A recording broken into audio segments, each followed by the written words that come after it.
Something right there. We'll be in there next week. Wow. Please don't jinx it. Please don't. I'm not. Because he'll be in there. I don't know if you guys are going to be in there, and I don't know if they'll still be working on it, but I'm going to be in there by Tuesday, so y'all feel free to hang out here. Is everybody good? Ready? Well, I'll steal everyone's thunder. So you should be getting today. We'll release our 2 deep for game 1. Some guys that'll be omitted from that. Kamar Wheaton. Kamar's going to be out for the year. He suffered a knee injury in fall camp. He's already had his surgery. It went well. It's 4 to 6 month, I think, recovery, but he should miss the most of this year. Andrew Chambly, Braden Flowers, and Mike Sanjo are out for game 1. They're not long-term, but they won't be available game 1 just from some minor injuries suffered in fall camp. I think other than that, we're in pretty good shape. Logan Parr is back and available. Just trying to get him into shape. In terms of the depth chart, competition's been good. We have guys that have earned the rights to either start or rotate in game 1, and that can change week to week early in the year as people earn opportunities through the game. Some of those competitions carry on through the game. When it comes to quarterback, Preston's earned the starting job, so Preston will start. Kevin has deserved and earned the right to play, though, so he will play.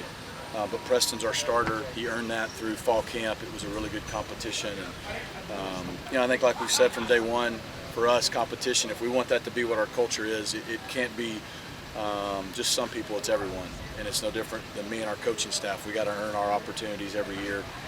It made everybody better. I think both Preston and Kevin have handled it great, and also we got a lot of confidence in Kelvin Cluster. So now we got to go play somebody and see how we do in games. Have you guys formulated a plan for playing both, or what that looks like? Or? Yeah, we have an idea. Make no question, Preston's our starter.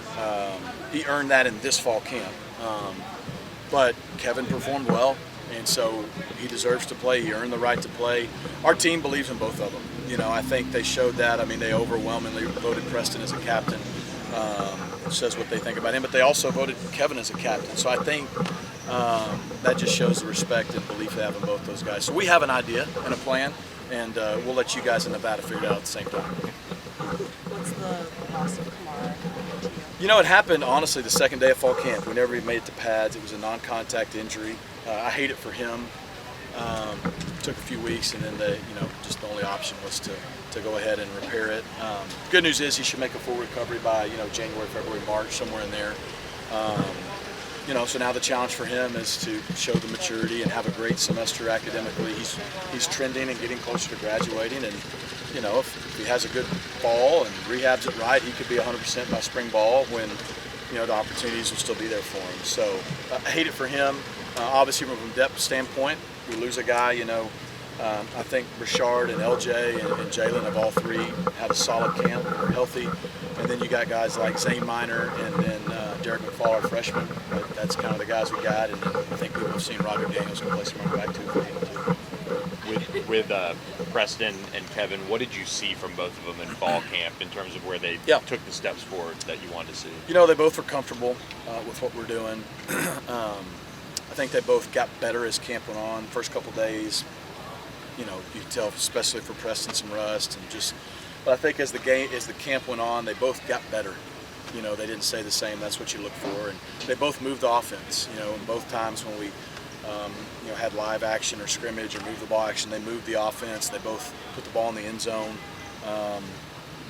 Overall, both did a good job of valuing the football. There were some days that it wasn't as good as others, but I just think they both showed that they're what they should be after 2 years for both of them, comfortable in what we're doing. And now we just got to get them in the game and let them play. And obviously Preston has more game experience than Kevin, but the game experience Kevin got at the end of the year last year is pretty invaluable. So good to see him get in the game, and our coaching staff, our team believes that honestly whichever one's in there, we should be moving the football, and that's our expectation. As players, what are the differences that you see between their two styles? Yeah. I think they both can run our offense. We don't have to overhaul our offense for what we do. They both are really good at extending the plays, but they do it differently. Preston has his way of extending plays that's a little unconventional, but works for him in a really unique but effective way. And then Kevin is still, you saw the Tulane game. He scrambled and made some big plays with his feet. So I think they both present those issues for the defense, whether it's extending plays or in some potential quarterback run situations. They can both throw the deep ball, you know. So, you know, I'll let the defenses figure out what they do well differently without giving too much to the guys.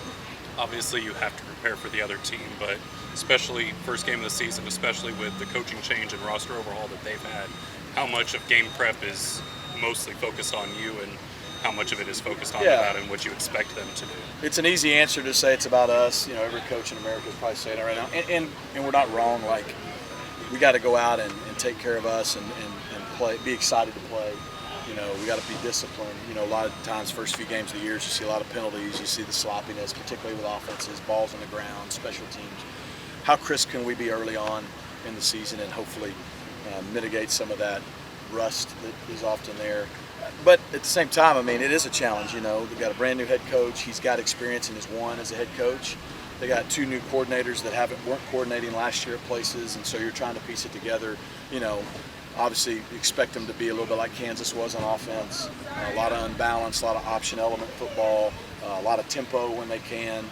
So it's good that our defense sees tempo often. And then, you know, defensively, I just think both the DC and the head coach have been together before. They're very sound. They keep everything in front of them. I think they'll have those guys playing hard and knowing what to do. They don't bust a lot. You can tell teams that are like them, at least schematically for what we anticipate, while they're not complex, they're pretty good at making adjustments because they don't do too much. So I think, look, we're going to have to execute at a high level to move the ball, particularly in the first game. When it comes to the other captains that were voted, I think J.O., Elijah, Jonathan McGill, Kobe Wilson, what did you see from them as far as leaders this offseason and just stepping up into those roles even more for some of those guys? Yeah, I mean, we got 26, 7, something like that, seniors. We got a lot of guys, I think. We got some guys that didn't carry the votes for captain that I think are excellent leaders. So,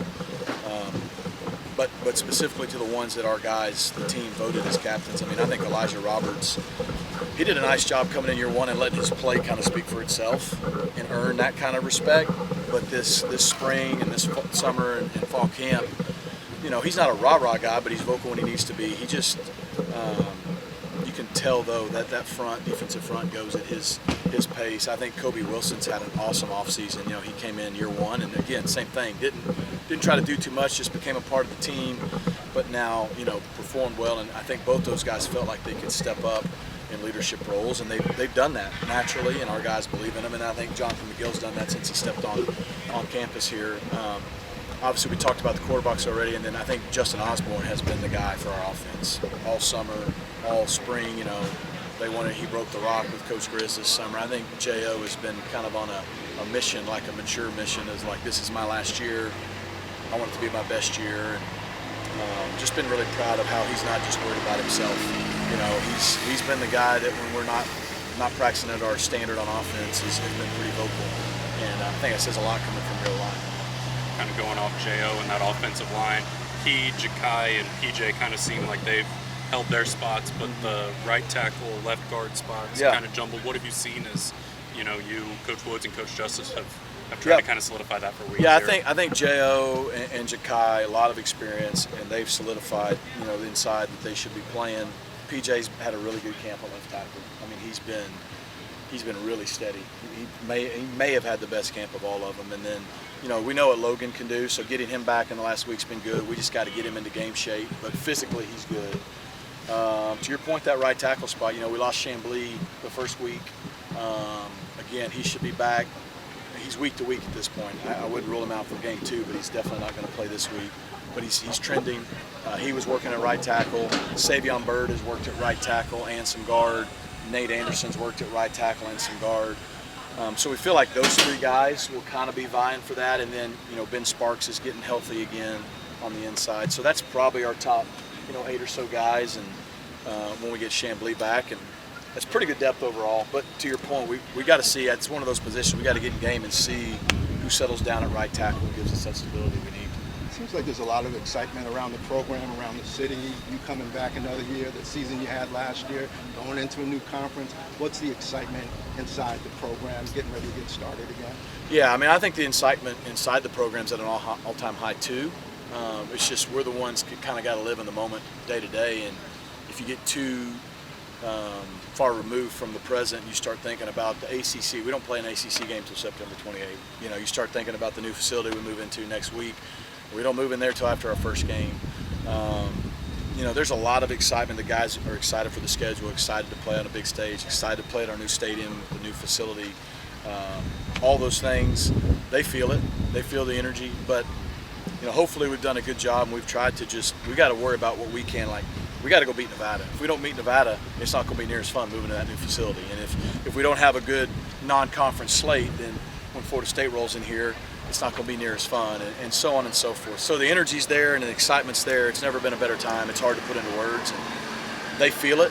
And, you know, as a coach, you don't want to overplay that because you want them to be them and be loose and go play. And I think they've done, at least from what I can tell in practice, a good job of that. So hopefully Saturday we're loose and we just go play and do what we do. You mentioned the 26-something seniors that you guys have and a lot of veterans on this team. When it comes to just how you expect them to start and perform, is it maybe different than last year in a season opening game? Are your expectations higher based comparatively to last year, maybe? You know, I expect us to go out and be mature and be ready to play and be prepared. And that's what we've talked about this week. Everybody has a first game. Everybody has first game jitters, and we're going to make mistakes, and we're going to do some things. And we're going to have to make adjustments in game to find a way to win the game. But everybody's got to do it, so we want to be the most prepared team in the country for our first game, whatever that looks like. I think our staff and our team has done a nice job the first 2 years. We were ready to play both of our first games, but none of that helps us this Saturday. So I thought we started well last year against La Tech. Hopefully we can have a similar start this year. But, you know, going on the road, new staff, new everything for that opponent that used to win in, playing in the altitude, all those things. It's a great challenge for us to get our season started. Awesome. See you guys. Thanks, Thank Coach. you.